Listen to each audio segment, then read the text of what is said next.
What's up, folks? This is Justin from Books, Bricks, and Boards. Today I'm going to be doing a Dragonbane playthrough.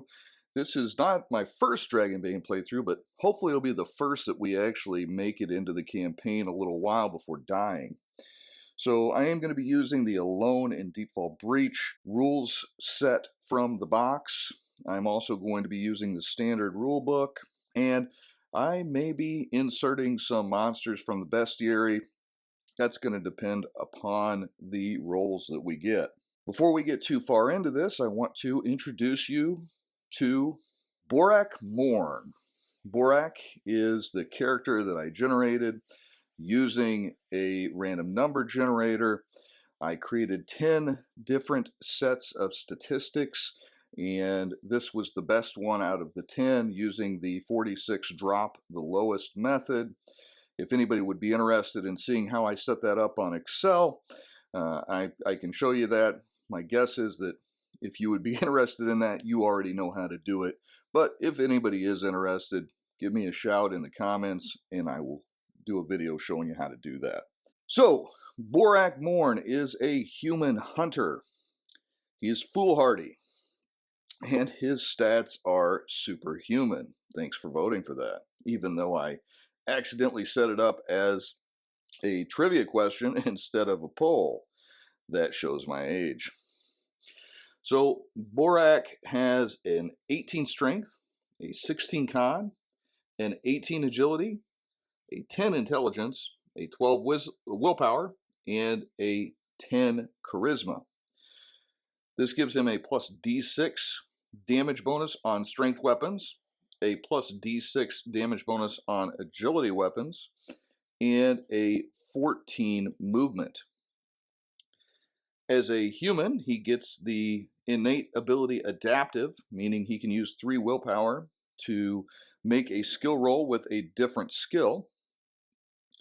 He also has 2 special abilities. So for his heroic abilities, he gets an extra one because of being a solo character. And for the extra one, I chose Army of One, which is a special heroic ability from the Alone in Deepfall Breach pack. And it allows me to draw 2 initiative cards and take 2 turns every round. For his second heroic ability, as a hunter, he would have gotten Companion. However, there is a rule in the Dragonbane rules that says that if your GM allows you to choose a different heroic ability that fits your character better, then that is okay as well. Well, I'm my own GM, and I think Soul Survivor would be a splendid way to reflect Borak's loner and foolhardy mentality. And so that is another special heroic ability that is available in the Alone in Deepfall Breach pack. And by using it, you can spend 3 willpower points, and you can push a roll, meaning you get to re-roll it without suffering a condition. The conditions are related to the different ability scores, and when you have one of these conditions, you suffer a bane or disadvantage on those rolls until you are able to rest up and heal it. As far as skills, he is skilled in acrobatics, awareness, beast lore, bushcraft, evade, healing, which is important in solo because you can actually heal yourself without a bane, sleight of hand, which is kind of the thief skill, sneaking, which is the other half of the thief skill, knives, and swords. For the hunter equipment pack, I chose the second set of equipment, which did include a longbow, but I swapped that for half the gold value and bought a longsword with it, as I'm going to be carrying a torch in one hand as we're traveling through the Deepfall Breach. Having a ranged weapon didn't seem very feasible. So I have 5 rations, a sleeping pelt, a torch, flint and tinder, a hemp rope, a fishing rod, leather armor, a longsword, and a knife. I also have 12 willpower points and 16 hit points. And that is Borak Morn. You might notice that he has a passing resemblance to a certain barbarian hero, but that is completely by coincidence. Conan, what is best in life? To crush your enemies, see them driven before you, and to hear the lamentation of your women. The nameless chapel stands at the edge of Deepfall Breach. The mortared stones of the structure have stood fast against time, wind, and calamity. But its stained glass windows lie scattered in shards, and the heavy oaken doors hang loose and creaking on ancient hinges. You are caught amid a torrential rain, so you slip inside, eager to escape both the downpour and the baleful red emanating from the depths of the breach. Inside the chapel casts a shadow of itself, rotting pews, piles of refuse, tattered tapestries depicting battles long forgotten. Candles lend their meager glow in flickering clusters, while fragrant smoke curls from incense burners. Maze-like etchings litter a large desk occupying the far wall. Maddening, aren't they? The gruff, weathered voice precedes a hunched form dislodging itself from the shadows. Silver streaks the coal-black fur of a wolfkin draped in ratty robes. He leans on a wicked-looking two-handed mace topped with a clenched steel fist. Numerous scars mark the wolfkin's lupin visage, with a stone sphere replacing his left eye. The breach, he continues, nodding toward the desk littered with labyrinthine maps. Impossible to map with any accuracy. He introduces himself as Stonegaze, though he also supplies his true name, Ingolfer. The name is not unknown to you, but Ingolfer that you know of, you've heard tell is a fearsome warrior and famed hunter of demons, not an old hermit priest. Have you come to delve the breach? He asks. There's good to be done, justice to be dealt, and riches to be uncovered, if you've the mettle for it. The Reforged Shard, Mission 1, The Captive Orc. The leader of a sect of demon cultists holds the Worldbreaker Shard, the tip of the abyssal spear that splits this land and created the breach. This power cannot stay in their grasp. Foul magics cloud their location from my sight, so ye must locate the shard through other means. Seek below a band of cultists transporting a prisoner, an orc named Gorham. Gorham knows the location of the cultist outpost and may serve as a valuable ally in the days to come. The threat. A trio of goblin scouts plunder the breach, looting ancient crypts and robbing any who wander their path. The waypoints. Number 1. The plunging path. A sloping corridor enters you into the oppressive depths of the breach.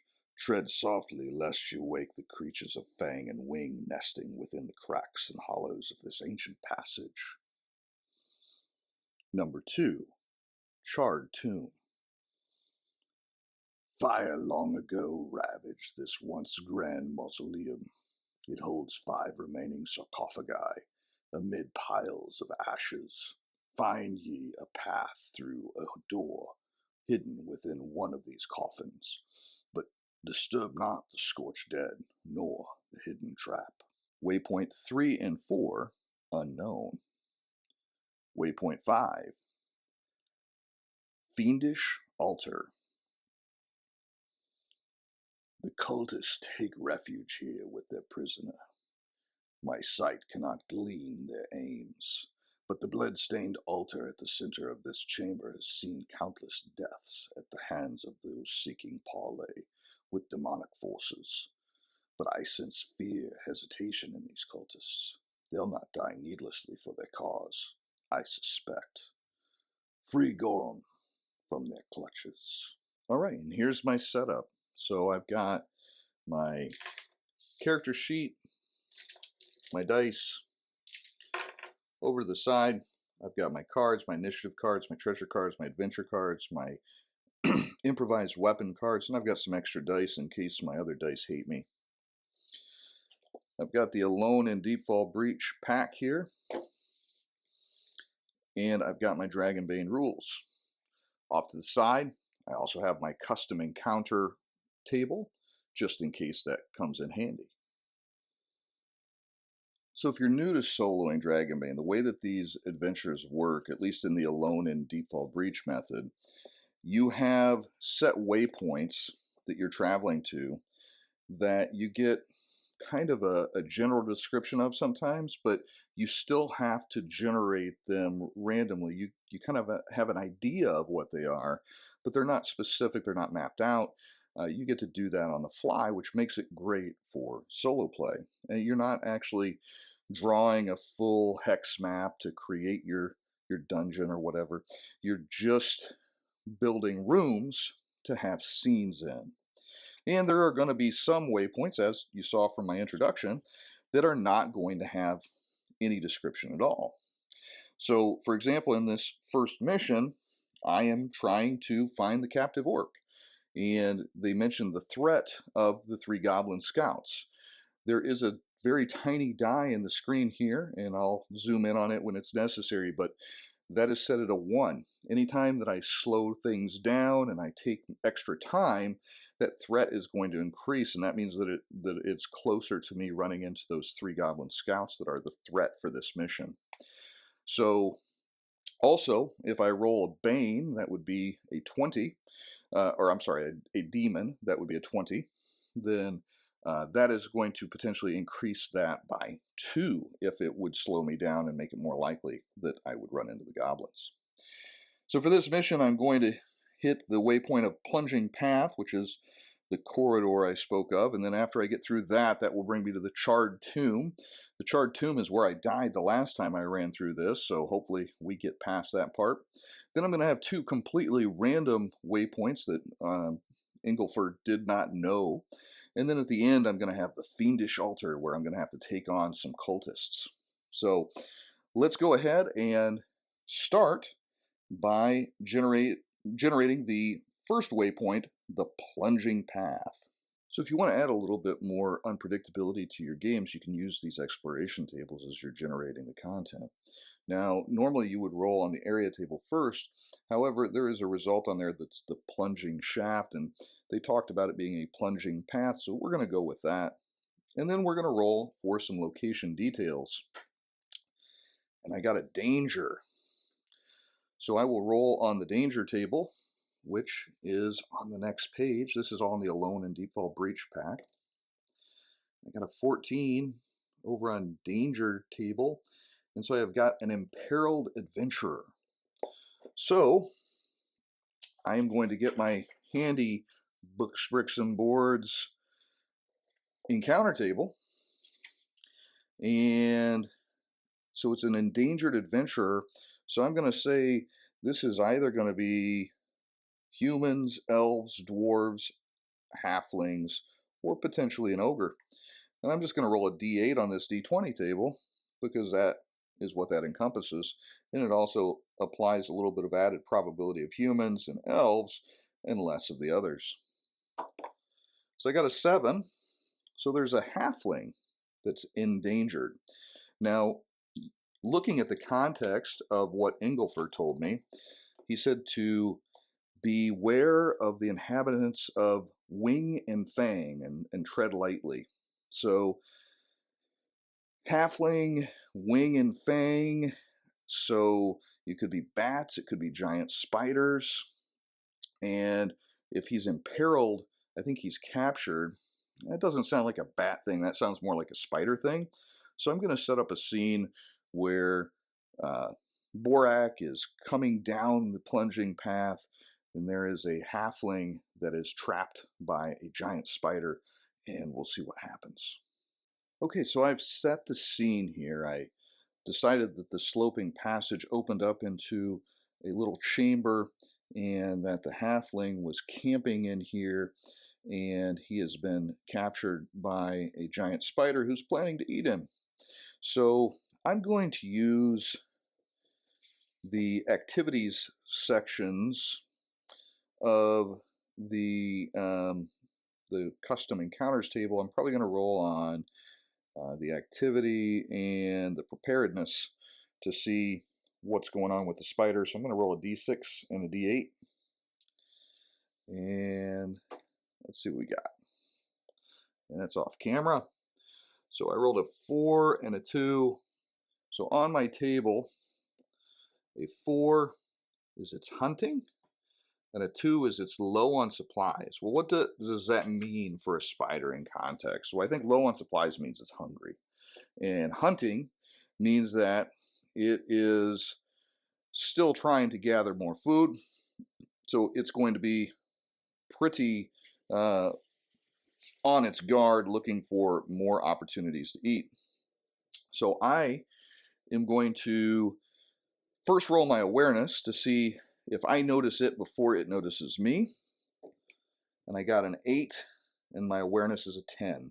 So yeah, I think whenever I'm coming into the room, I see the fire, and that immediately makes me cautious, and I douse my torch and decide to proceed very cautiously. And I see the halfling suspended in air in the webbing, so I know that there's a spider around here somewhere. So I'm going to try to use my sneaking skill to get a little bit closer to this situation, see if I can spot the spider. And I failed. I got a 17. My sneaking is a 14. But I am going to use my Sole Survivor ability, which is going to cost me 3 willpower points. And I'm going to re-roll that, push it, without taking a condition. I will do my best to get these rolls on camera, but I'm trying to allow you guys to see what's going on as well as the dice. So here is my pushed reroll, and I got a 6. So it did cost me 3 of my precious willpower points, so I'm down to 9. But I am going to make my way stealthily in, get a little bit closer, and see if I can spot the spider with my awareness. And again, I failed. I got a 16. I've got a 10 awareness. I'm going to use 3 more willpower points to push that roll without taking a condition. I got a 4. Okay. So far this has cost me 6 willpower points of my total of 12. But the good news is I've spotted the spider and it hasn't spotted me. So I think what I'm going to do is I am going to continue to sneakily make my way around, and we're going to make one more sneak check. Normally you would just take 1 check of a given skill, but I feel like I'm advancing the story and I need to keep checking to make sure that things I'm doing is not exposing me. So I'm going to make another sneak check, and if I make that, I will be able to get a sneak attack on this. I'm going to have to make it with a Bane because I'm trying to get into melee range. So I roll 2 and I take the worst. An 18 is the worst. But I'm actually going to take a condition this time. And I'm going to take Disheartened, which will give me a Bane on all charisma rolls until I get it healed up. And I'm going to re-roll this. Okay, a 7 and a 2. So I made it because my sneaking is a 14. So I was able to sneak up to get within melee range of the spider, and I'm going to be able to attack the spider. For your reference, this is what we're dealing with. 24 inches of movement. A 2 ferocity means it gets 2 initiative cards and 2 actions each turn. It's got 36 hit points, and it's got some nasty different abilities. So as the spider is considering its new meal, I sneak up behind it from the back side, and I am going to take an attack with advantage with a boon because I made a successful sneaking skill. And so I get to take the better of the 2, and the better is 14, and my blade skill is a 14. So I hit. I don't have to take any further conditions from this. Now, because I snuck in and I got a sneak attack on it, I do an extra die of damage. So my, oh, that's only if I used my subtle weapon, and I wasn't. I was using my sword. So I don't get the extra die of damage. I just do regular damage. But regular damage is pretty significant when you have superhuman statistics. So we've got 2d8 for my sword, plus a d6 for my strength damage bonus. And as a reminder, the spider has 36 hit points. So I got 11 damage that we did. I did jump the gun just a little bit. I should have drew initiative cards. Since I was doing a sneak attack, I actually get to choose my first initiative card, and that was a 1. So then I will draw another initiative card for me because I have the Army of 1 ability, and then I also draw 2 initiative cards for the spider. So let's do the other one for me. So it's a 4. That's pretty good. And for the spider, a 7 and a 5. So I'm going to get to go again before the spider even gets a chance to react. So the spider is going at 5 and 7, and I am going at 1 and 4, and I've already gone at 1. So now I no longer get a boon on my attack, but I am going to take a separate attack. Now I could switch initiative cards to be able to evade the spider on its attacks, because to evade or parry, you couldn't parry a spider, but if you were fighting an NPC that you could parry, you have to use one of your initiative cards to do that. So I'm going to turn my 1 over, and that means that that's used. So if I wanted to trade with the spider, I could take like his 7, see what kind of thing he's doing and possibly evade. That might be worthwhile. I don't know that, because I'm not going to be able to kill him probably with another hit. Maybe 2d8 and a d6. So on average, around 10 or 11 hit points. He's taken 11, so I'd need to do slightly better than average, and I'd have to hit. But he's going to get 2 attacks anyway, so I'm probably going to take some damage either way. Yeah, I'm going to switch with him. So I'm going to switch and take his 7. You can take any card that's after yours. That way I am able to use it to evade his attack potentially. So let's go ahead and see what the giant spider is going to do. And with these monsters, if it's not an NPC, if it's a monster, they have kind of an AI track here. So let's roll and see what he decides to do. A 1, mandibles. The spider's serrated mandibles swish through the air like scimitars. The attack inflicts 2d8 slashing damage. That's bad, but it could be worse. Now with monsters, they automatically hit. So you're taking the damage unless you roll to evade. 2d8, and I have 16 hit points, so this could just kill me. It could just kill me outright. I'm going to go ahead and evade. Let's go ahead and do that. And I failed a 19, my goodness. And I can't afford to take that, so I am going to take 3 more willpower points. I've used 9 of my 12 willpower points already. And re-roll it, pushing it without inflicting a condition on myself. 7. Okay, so I've evaded that one. So that uses my second action. That's his first action. So then he will go again. I'll roll the AI. He got a 2. Tearing attack. The famished spider lunges at the player characters, frantically attacking with its multitude of hairy barbed legs. All characters within 2 meters suffer d8 piercing damage each. Well, that's not as bad as the other. So 1, my armor will actually block that. I have leather armor. So that was actually really good. That was a good use of some willpower. So now we will be on to round 2. I need to draw some new initiative cards. So we're going to shuffle the deck. We'll draw 2 for me, and then we'll draw 2 for Mr. Eight Legs. 3, 2, 10, and 4. For my first one, let's go ahead and attack again. Got to get this thing killed. Prolonging this is not going to be in my favor.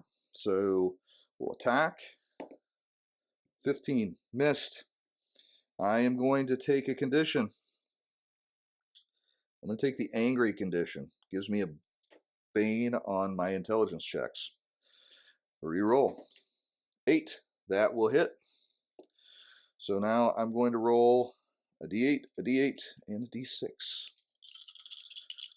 It's taken 11 already. He just took 12 more. So he has taken 23 damage. He's got 1 hit point left. Good grief. So in that case, I am going to go ahead and use my second action. I'm not going to save it for defense. I'm going to try to kill this thing. 3. I hit. Good. Didn't have to re-roll it. And I do 9 more points of damage. And I have skewered the giant spider. Ah.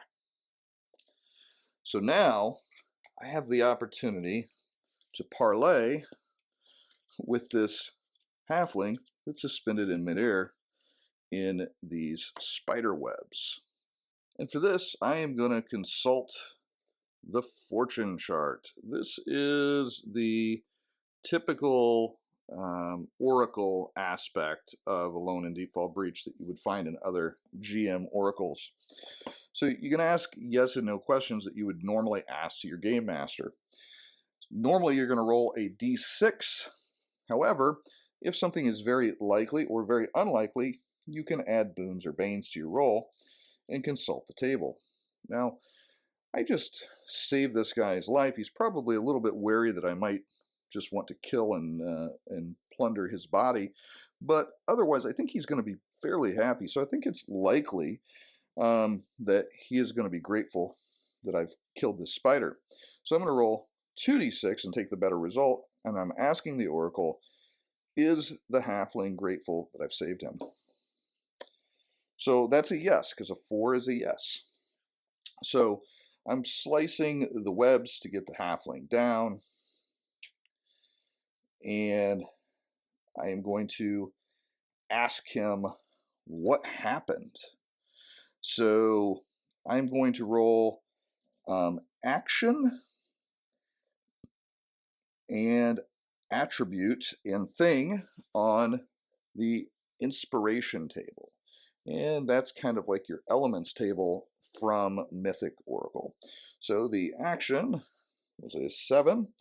Find, so he's trying to find. And that is a dragon, or a demon, rather. He's trying to find violent. And there's a dragon. Find a violent barrier. That's interesting. Find a violent barrier. So, knowing what we do about the Misty Veil, and knowing what we do about our quest and the Deepfall Breach, I think the violent barrier might be a barrier to the veil in maintaining its newfound peace. And so I think the barrier, the violent barrier he's looking for are the cultists. And I think, though, he may have discovered that he's in a little bit over his head. So let's ask the oracle, is the halfling wanting to get out of here and go home? 4. Yes. He's decided that he's not the right hero, and he's seen that we were quite capable. So I think what I'm going to do, I'm going to ask him if he would at least stick around and keep an eye out for things while I take a short rest so that I can recover some of my resources that I utilized in the combat. And we will say 50-50 because he doesn't want to be here, but he does kind of owe us. So we'll roll this. Yeah, 5. Yeah, he'll stick around for a minute. He'll allow us to gather our things, least he could do. And so we will take a stretch rest. So during a stretch rest, you can recover a d6 willpower points, which is important, but you can only do the stretch rest once per shift, I believe, maybe once per day. I get 1 whole willpower point back. Thanks a lot. But I also am able to recover 1 condition, and then because I've got my memento once per day, I can recover an extra by kind of staring at my simple silver medallion and thinking about when that was given to me and what it means to me. So I recovered both of my conditions. I got 1 lousy willpower point back, and my halfling friend is packing up his camp and heading out. And we will be on to our next waypoint. And as a reminder, I will reread the details of Waypoint 2, the Charred Tomb. Fire long ago ravaged this once grand mausoleum. It holds 5 remaining sarcophagi amid piles of ash. Find ye a path through a door hidden within one of these coffins, but disturb not the scorched dead, nor the hidden trap. So I didn't have to roll for what the room was going to look like because it pretty well described it. And so we have these various sarcophagi in this room, and we've got some magical wall sconces that keep them forever illuminated in a place of reverence. And so the cavern kind of connected up to this existing dungeon, this mausoleum. And somewhere in here, there is a hidden door within one of these sarcophagi, but there's also a trap. Also, since I took a stretch rest, I'm increasing the threat up to 2. So I did not take the skill Spot Hidden, so my ability to find hidden doors and things and traps, not the greatest. But we're going to go ahead and roll it and see what happens. So I'm going to come into the room and try to spot a hidden trap. And I failed, not surprisingly. All right, so let's see if I can spot the hidden door. Ah, I did find which of the mausoleum pieces would hold the hidden door, and I think it's going to be this one here. It's got a little bit different design than the others, and it is between 2 close wall sconces on its own wall. So I think that's where it's going to be, but I also think it's very likely that the trap is here, and I'm going to try to open this door I found, but I'm going to consult the oracle and say, is this where the trap is at? Am I going to set off the trap? I think this is very likely. So 2d6 with this is a bane on this, so I'm going to take the worst result for me. 1-1, no. Okay, so the answer is an exceptional no. There is no trap on this particular sarcophagi, so I got very lucky on that roll of a 1-1 for my oracle. And so we're going to take the win there, and we are going to make our way further down into the dungeon. And for waypoint 3, this is the first room that is completely unknown. So we are going to go ahead and roll location details. Actually, first the area. So I got a 4.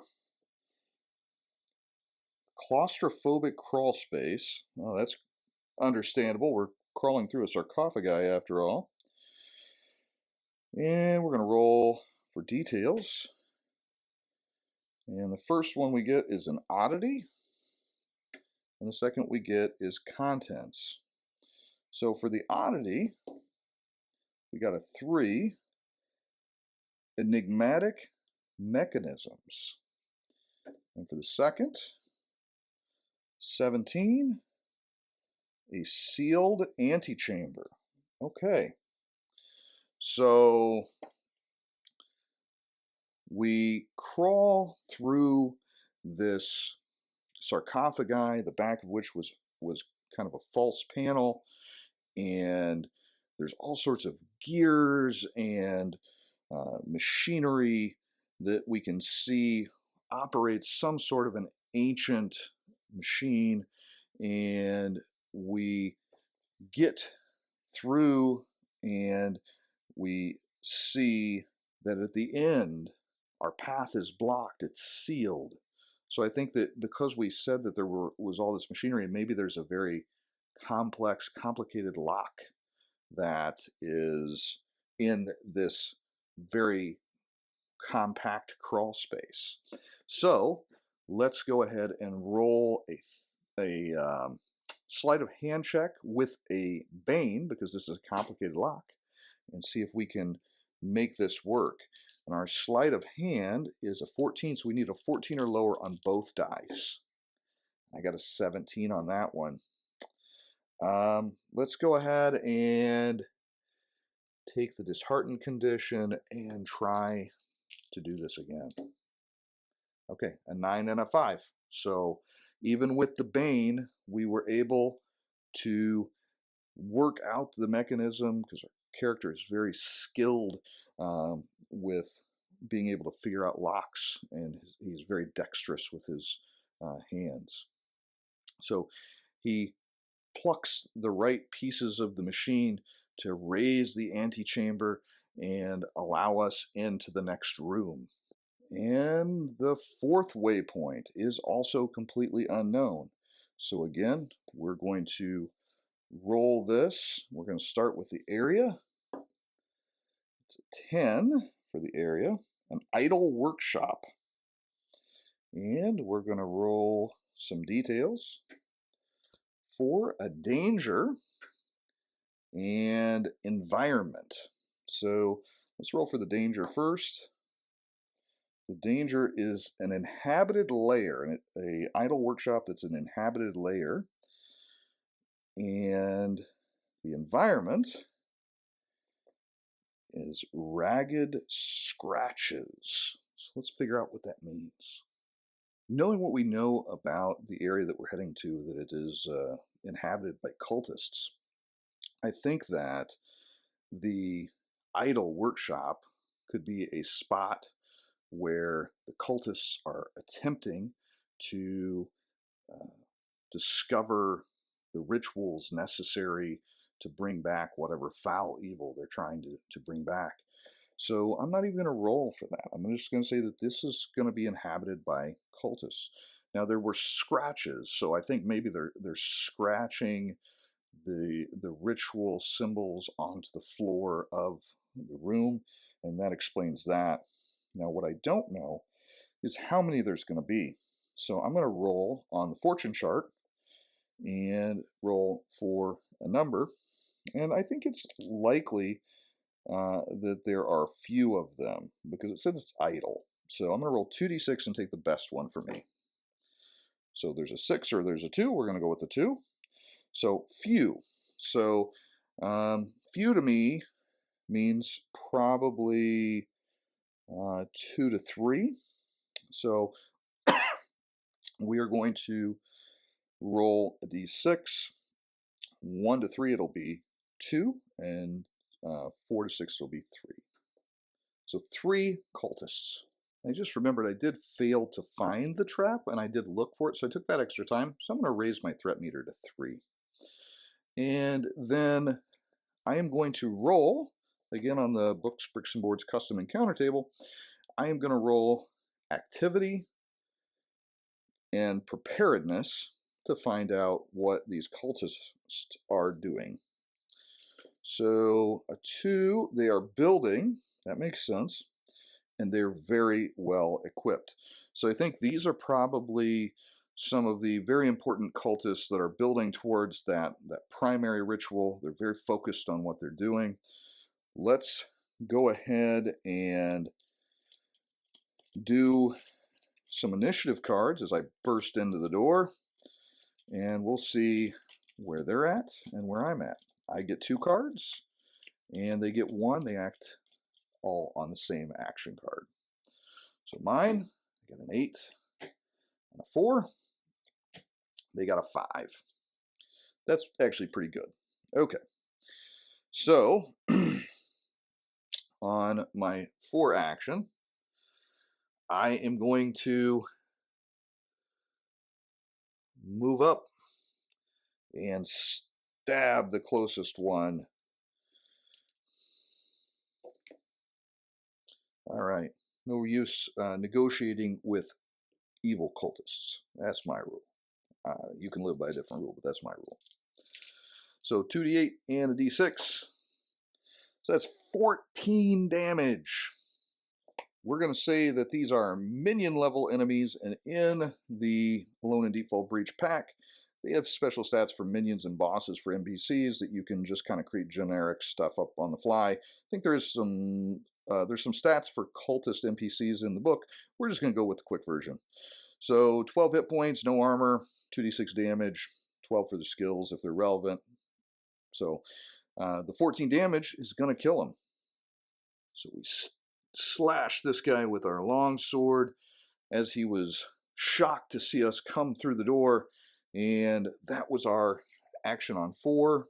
So now they are going to take their action on 5, and Ingolfer said that they weren't necessarily too attached to their mission, so they could flee, but you know, they still outnumber me 2-1, and I did take them by surprise.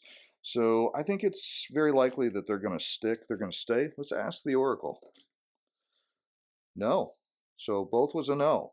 So maybe what they're going to do is they're going to try to escape into that final room, and they're going to add to the numbers of the final room. And so I have no choice but to pursue. So that's what we're going to do.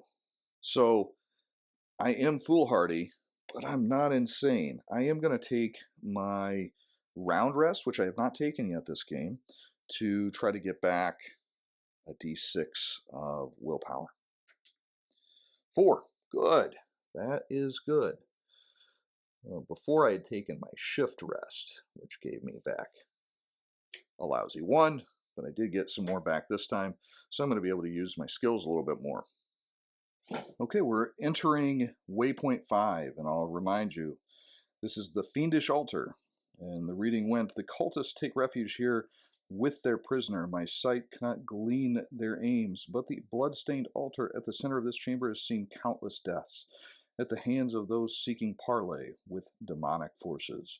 But I sense fear, hesitation in these cultists. They'll not die needlessly for their cause. I suspect free Gorham from their clutches.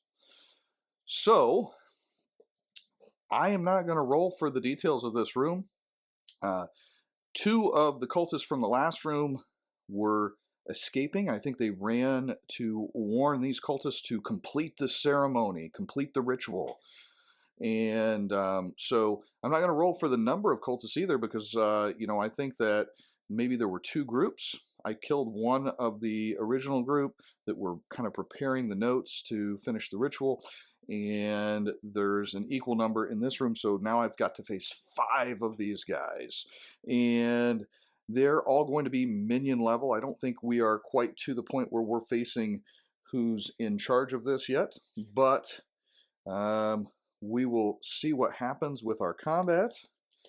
And as I did take a round rest, not a stretch rest, it only took me 10 seconds to get back those willpower points. I just kind of took a deep breath and focused on what I'm going to have to do. And then I made my way after these nasty, devious cultists. And as my movement is 14, which is 4 more than the average human, I think I caught up with them pretty quickly after just taking that 10 seconds. And I'll be right on their tail. So let's do 2 cards for me. A 6, a 5, and a card for them. And they're going at 7. So I am, and we've got Gorham here on the table being prepared for the ritual. So I am going to take my number 5 turn, and I'm going to run up behind this guy and strike him down before he can relay the details of the ritual. I got a 14, and 14 is my sword skill. So I'm going to do my damage, and I did 8. They've got 10 hit points, so this one is mortally wounded, but they're not dead. So then we will go ahead and go to my 6th turn, and I'm going to go ahead and try to finish the job here. And I got a 2. That's going to hit. Really don't even need to roll here. I'm going to. And I did 9 more points of damage. So with a downward slash after my upward slash, I have felled the cultist. And I can still take a little bit of movement. So I'm going to do that and prepare for the next one. And so that was both of my initiative cards. Now they are going to strike at me, and anything that they're good at, they're going to have a 12, and other things are going to have a 6. So I'm going to say he's good at using his knife. He missed, though. He got a 13. This one here and this one here are focused on the ritual, and let's go ahead and give them a timer. Let's give them 4 rounds to complete the ritual before they're going to kill Gorham. And so this is the first round. This one here can make their way, so they can make it to about there because they can move 5 squares. I think I might have moved a little bit more. They can dash, use both their actions to move. So they're going to try to hold me at bay while the others try to finish the ritual. And that is the end of the turn. So we will move our timer to 2. We'll draw some cards.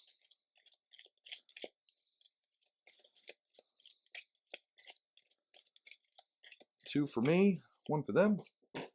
Oh, I'm going at 9 and 3, and they're going at 1. So they are prepared. They are ready to fight me to be able to complete their ritual and summon whatever big, mean, nasty beastie they're going after. So we'll say this guy here is going to attack first. 19, he missed. And this one here is going to hop down.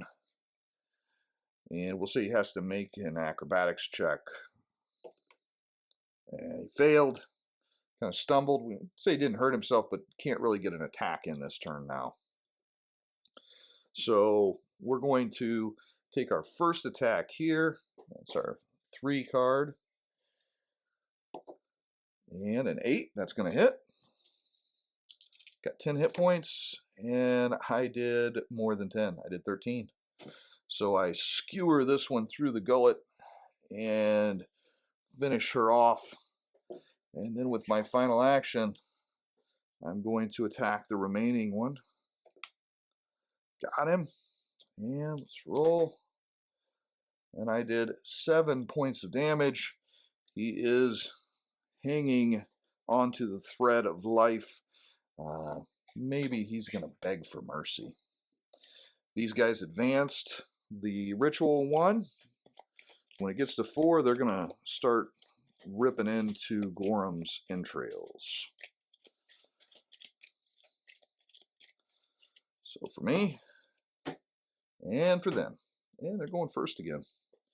So I think this guy here is going to try and evade to get away from me. 14, he failed. So he's moving, but I am going to get a free attack. Does not cost me my action. And I hit. And yeah, that's enough to finish him off. So he kind of is skewered as he goes up the stairs and falls dead over the side of the altar. So my move is 1. So this is going to be my 6th action. And along with my move, I get to make an action. I'm going to attack. And that is a dragon. That is our first dragon.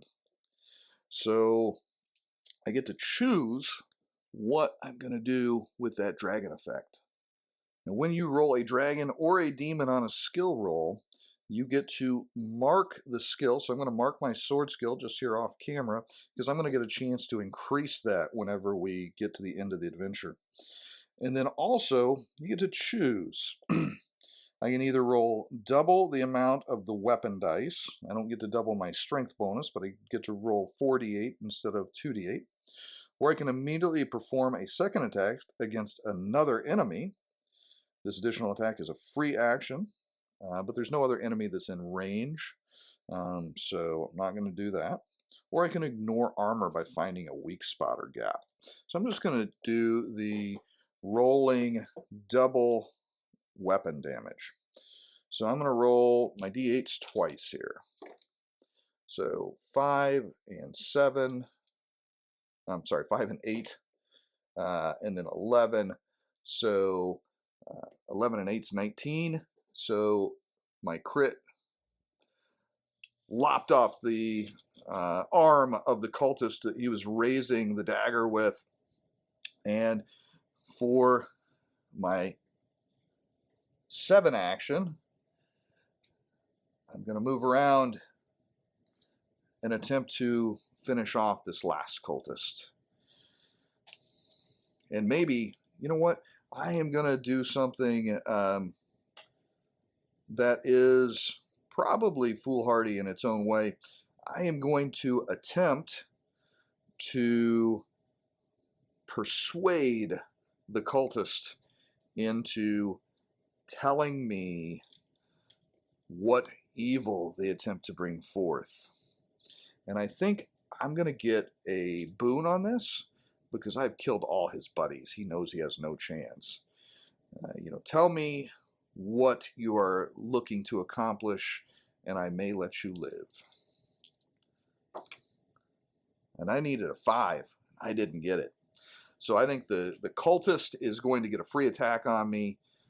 I'll die before I tell you our purpose. And he hits. He does hit. And he gets 2d6 damage. And 8 damage. Oh, actually, sorry, he's got a knife. Well, no, I'm going to go with the minion stats. The minion stats said they do 2d6 damage. We'll do that. So he did 8 damage to me. But my leather subtracts 1 from that, so I take 7. So 1, 2, 3, 4, 5, 6, 7. I have got 9 hit points left. I'm not feeling too bad about this whole situation. Let's go ahead and pull up our initiative cards.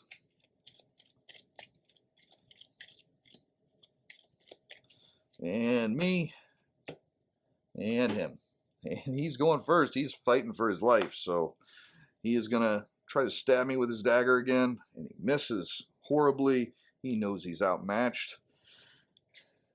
And I am going to not give him another chance for a free attack on me. Let's hack at him. And I think this is probably going to be it. And I did 7 damage. He is still up. So with my last action of the round, I am going to try to kill him. Yep, 13. And yeah, 19 damage. So I just chop off his head. Rah, and his body falls off the altar. And here we have Gorham. Probably pretty frightened and bewildered, wondering if I'm a friend or a foe. And because I'm foolhardy, I am just going to go ahead and cut loose those bindings. I'm going to put my sword on my back and pull out my knife to cut loose the bindings without a care in the world that Gorham could come up and strangle me afterwards. I do think it's very likely that Gorham is at least somewhat appreciative of my efforts.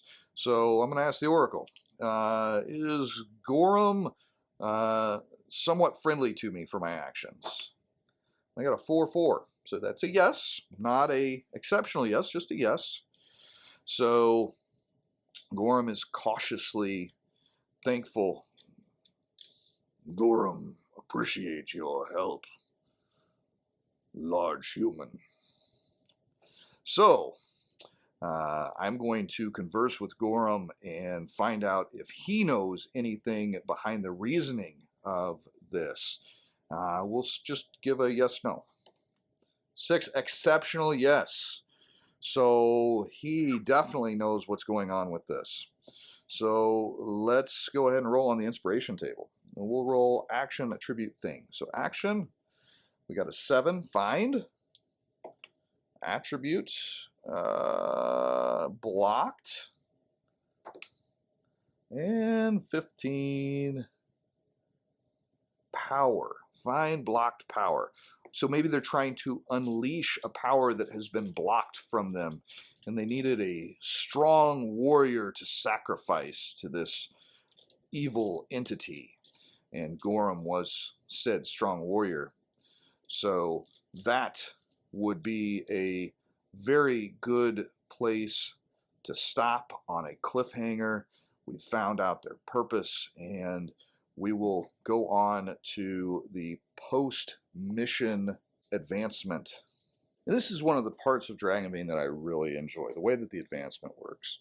So any weapon skills or other skills that I use that I got a dragon or a demon on, that's a 1 or a 20, I get to mark. And there's a chance that I increase each time at the end of each adventure. I have to roll a d20, and if I get higher than my ability score in that skill, then I advance it by 1. When it advances to 18, I get another heroic ability. So I get the 1 for my dragon that I rolled on my sword attack, and then alone in the Deepfall Breach, you also get to mark 5 more that you get opportunities to raise. So there's kind of a risk reward here. I could increase my good skills, but in doing so, it's less likely they're going to go up because you have to roll above what's already there. Or I could start working on some of my skills that are not so good. For example, my persuasion kind of sucks, and it might be handy to have that in the future. I'm going to do a little bit of both. So I'm going to mark persuasion as 1 of my 5. I am going to mark sneaking because I think that's always going to come in handy. I'm going to mark spot hidden. That's another one that's going to be an easy increase. I got 2 more. Let's go ahead and do awareness. That's one that would be very handy. And evade is always going to be handy. So let's do that. So we're just going to go down the row. Awareness. I got a 14. That's above. So it's going to go up by 1. So it goes from a 10 to an 11. We're going to evade. 16. That's above. So it's going to go up by 1. So it is now a 15. Oh, it was a 14. Now it's a 15. Persuasion. I got to roll above a 5. I got an 8. Good. So it's a 6 now. Getting more respectable. Sneaking. Got to roll above a 14. I did not. So it's going to stay where it's at. Spot hidden. I need to roll above a 5. And I got a 20. I got a dragon. I'm sorry, a demon. I just had to pull out the book to check to see if I get anything special for rolling a demon on an advancement roll. No such luck. So it just goes up by 1. And then the last one is my swords. Let's go ahead and roll that. Got to get above a 14. And I got a dragon. Wah, wah, wah. So that's below it. So it's going to stay the same. So we've increased some skills. We've made a new friend, potentially, in Gorham. And we travel back to the chapel to discuss what the implications of our findings are with Ingolfur. And that will conclude our game today. So This is Dragonbane, and I know I got a little bit excited during some of these parts and did some really poor voice work, but hopefully that didn't distract you from a great game that Free League has given us. And, you know, if you like these videos, be sure to comment, let me know about it, let me know what you like, even let me know what you didn't like. Just be respectful. I like to have those conversations, but they've got to have some opportunity for a constructive conversation in order to be useful. So until next time, this has been Justin from Books, Bricks, and Boards. Good gaming, and God bless.